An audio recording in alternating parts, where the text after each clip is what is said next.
Halo semuanya, mari kita perkenalan terlebih dahulu.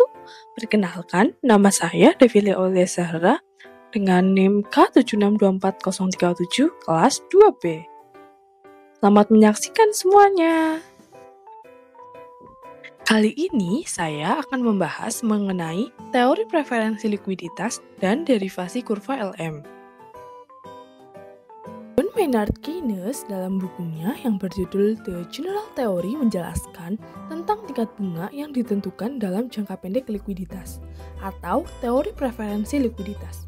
Teori ini menjelaskan bahwa tingkat bunga disesuaikan untuk menyeimbangkan penawaran dan permintaan untuk aset perekonomian yang bersifat liquid, contohnya uang.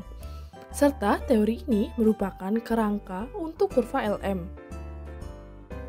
Individu akan memegang uang karena adanya 3 motif berikut. Yang pertama yaitu motif transaksi, digunakan untuk keperluan sehari-hari. Yang kedua, motif berjaga-jaga, digunakan untuk kebutuhan tak terduga.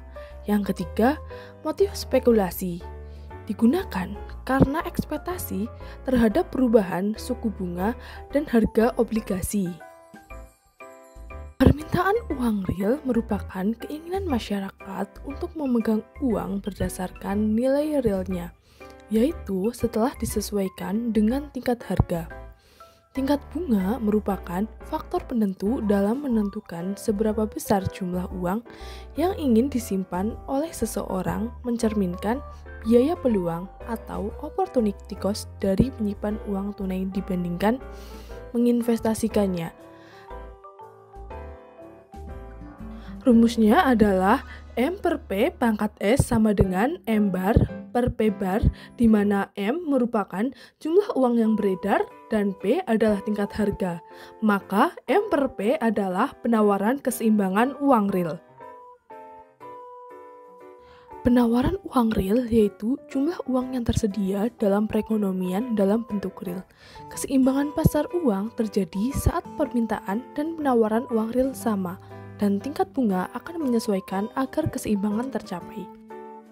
Rumusnya adalah M per P pangkat D sama dengan L dalam kurung R, di mana L dalam kurung R menunjukkan bahwa jumlah uang yang diminta tergantung pada tingkat bunga.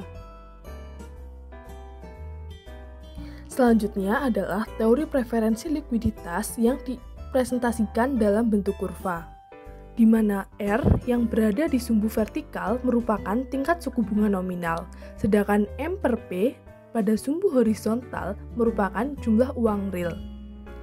Kurva permintaan melengkung dari atas ke bawah karena semakin tinggi suku bunga atau R, semakin rendah permintaan uang real, karena orang-orang lebih memilih menyimpan uang dalam bentuk aset.